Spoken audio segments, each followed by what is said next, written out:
Hello my dear students. मैं आपका शिक्षक मोहम्मद फरमान स्वागत करता हूं आप सभी का क्लास 12th केमिस्ट्री की पहली कक्षा में। और आज से हम शुरू कर रहे हैं चैप्टर 1 बिलियन। स्टूडेंट्स, ये जो चैप्टर है ये बोर्ड एग्जाम के लिए बहुत ही इंपॉर्टेंट है और इसी से हमारी केमिस्ट्री की स्ट्रॉन्ग शुरुआत होगी। स्टूडेंट्स, इस चैनल पर हम हर कॉन्सेप्ट को आसान भाषा में समझेंगे एग्जाम्पल के साथ, और जो प्रीवियस ईयर के इंपॉर्टेंट क्वेश्चंस हैं उनको भी हम एक एक करके करेंगे। तो चलिए स्टूडेंट्स, बिना देर किए शुरू करते हैं। सॉल्यूशन चैप्टर का पहला कॉन्सेप्ट तैयार हो जाइए स्टूडेंट्स, क्योंकि केमिस्ट्री अब होने वाली है आसान। स्टूडेंट्स, क्लास के एंड में मैं कुछ इंपॉर्टेंट पॉइंट्स और बोर्ड के फेवरेट सवाल बताऊंगा। तो स्टूडेंट्स, इस वीडियो को पूरा जरूर देखें, ज्यादा से ज्यादा शेयर करें, लाइक करें, सब्सक्राइब करें और कमेंट करके बताएं हमें आपको वीडियो कैसी लगी। ओके स्टूडेंट, तो चलिए शुरू करते हैं चैप्टर को बिना देर किए हुए। चलिए स्टूडेंट्स, शुरू करते हैं आज का हमारा चैप्टर का नाम है आपका सॉल्यूशन, यानी कि बिलियन। ओके स्टूडेंट्स, ये चैप्टर बोर्ड एग्जाम के लिए बहुत इंपॉर्टेंट है। तो एक एक टॉपिक करके हम इसको शुरू करेंगे, एक एक टॉपिक करके पढ़ेंगे और साथ में इसमें आने वाले जो न्यूमेरिकल्स हैं उनको भी हम देखते हुए चलेंगे। ओके स्टूडेंट्स, तो आज का हमारा पहला टॉपिक है बिलियन। बिलियन क्या होता है? स्टूडेंट्स, आपने इसको अपने छोटे क्लासों में पढ़ा होगा। बिलियन किसे कहते हैं? दो या दो से अधिक पदार्थों का जो समांगी मिश्रण होता है उसी को हम क्या कहते हैं? बिलियन कहते हैं। स्टूडेंट्स, समांगी मिश्रण, यहाँ पर जो वर्ड है आपका ये समांगी मिश्रण, इसका मतलब हमें पता होना चाहिए कि समांगी मिश्रण होता क्या है। तो समांगी मिश्रण किसे कहते हैं? आपने पढ़ा होगा कि मिश्रण दो प्रकार के होते हैं, एक तो होता है आपका विसमांगी मिश्रण और दूसरा होता है आपका समांगी मिश्रण। समांगी मिश्रण किसे कहते हैं? ऐसा मिश्रण जिसमें मिलाने के बाद में, घटकों को मिलाने के बाद में उनको अलग अलग हम ना देख सकें, उसको हम क्या कहते हैं? समांगी मिश्रण कहते हैं। तो बिलियन क्या होता है आपका? बिलियन एक आपका समांगी मिश्रण है जिसके दो घटक होते हैं। एक घटक को हम क्या कहते हैं? विलेय, और दूसरे घटक को हम क्या कहते हैं? विलायक। ओके स्टूडेंट्स, आप हैंड टू हैंड इन नोट्स को नोट करते हुए चलें और क्लास चैप्टर कंप्लीट होने के बाद में आपको इन नोट्स की पीडीएफ में प्रोवाइड करा दी जाएगी। ठीक है स्टूडेंट्स, तो चलिए नेक्स्ट टॉपिक हमारा स्टार्ट होता है विलेय। विलेय क्या होता है? तो स्टूडेंट्स, बिलियन का वह घटक, बिलियन का वह घटक जो घुलनशील होता है, बिलियन का वह घटक जो घुलनशील होता है, जिसकी मात्रा कम होती है, विलेय कहलाता है। ठीक है स्टूडेंट्स, बिलियन का वह घटक जो घुलनशील होता है और जिसकी मात्रा अधिक होती है उसे हम क्या बोलते हैं? विलेय बोलते हैं। जैसे मान लीजिए आपने शरबत बनाया, शरबत में आपने पानी और चीनी को घोला, तो वहां पर चीनी चीनी क्या है? घुलनशील है, और चीनी की जो मात्रा होती है पानी के तुलना में कम होती है, तो वहां पर चीनी क्या होगी? आपकी विलेय होगी। दूसरा आपका टॉपिक आता है विलायक। विलायक क्या होता है? तो विलियन का वह घटक, विलयन का वह घटक जिसकी मात्रा अधिक होती है, जिसकी मात्रा अधिक होती है और जिसकी भौतिक प्रकृति विलयन जैसी होती है, उसे हम क्या बोलते हैं? विलायक बोलते हैं। ठीक है, जैसे हम अभी फिर हम एग्जांपल लें अगर शरबत का, तो शरबत में क्या था? पानी जो था, पानी की मात्रा भी अधिक होती है और दूसरा पानी की जो भौतिक प्रकृति है वो शरबत जैसी होती है, तो वहां पर पानी क्या हो जाएगा? आपका विलायक हो जाएगा और चीनी क्या हो जाएगी? आपकी विलेय हो जाएगी। ठीक है स्टूडेंट, तो नेक्स्ट नेक्स्ट टॉपिक हमारा आता है मोल। मोल किसे कहते हैं? तो मोल क्या होता है? मोल पदार्थ की वह मात्रा है जिसमें 6.022 इंटू 10 की पावर 23 कण उपस्थित हो, मोल कहलाती है।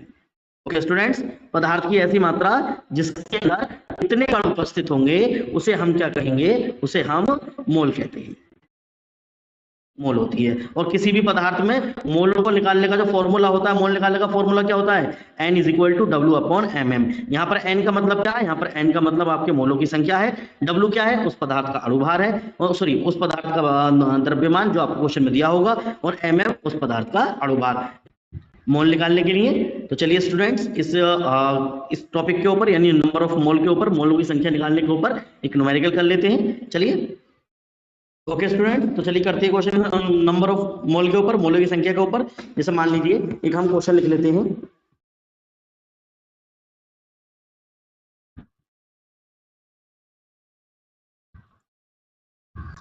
ग्राम जल में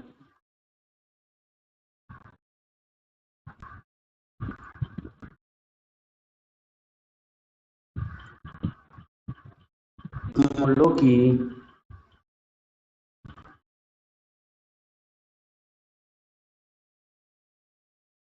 संख्या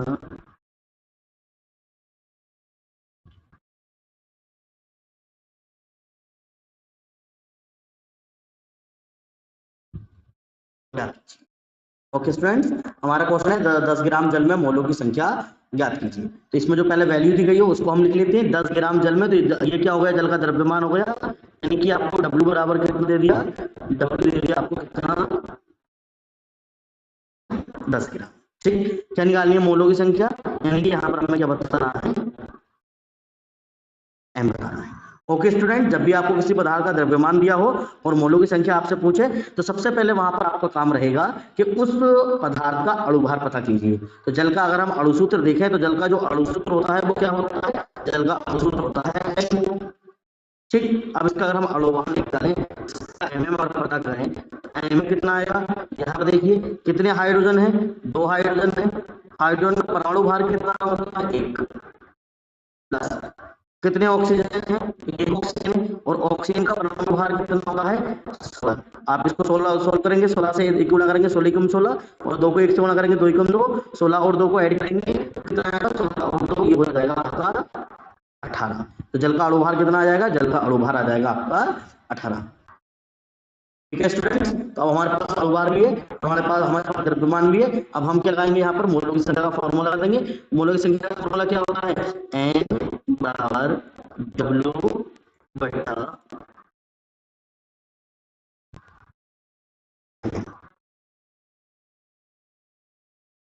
W का मान कितना है, W का मान है आपका 10 ग्राम, और mm कितना है आपका, mm है आपका 18। 2 से भाग कर देंगे, 2 से भाग करेंगे 2 10, और नीचे करोगे 2 नंबर 18, कितना आ गया आपका 5/9।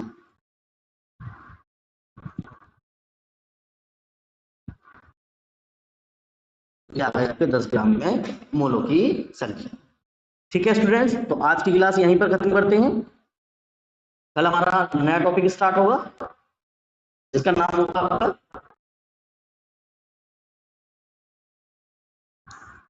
कल हमारा नया टॉपिक स्टार्ट होगा। यहाँ से हम स्टार्ट करेंगे मोललता से, मोललता के बाद में नॉर्मलता, मोलरता, मोलरता के बाद में नॉर्मलता, और भी आगे बहुत सारे टॉपिक पढ़ेंगे। ओके स्टूडेंट्स, अगर आपको वीडियो अच्छी लगी हो तो लाइक करें, ज्यादा से ज्यादा शेयर करें, सब चैनल को सब्सक्राइब करें, और हमें कमेंट करके बताएं कि आपको वीडियो कैसी लगी। ठीक है स्टूडेंट, मिलते हैं फिर कल इसी टाइम पर। तब तक के लिए पढ़ते रहिए और याद रखिए, आपके सपने हमारी जिम्मेदारी।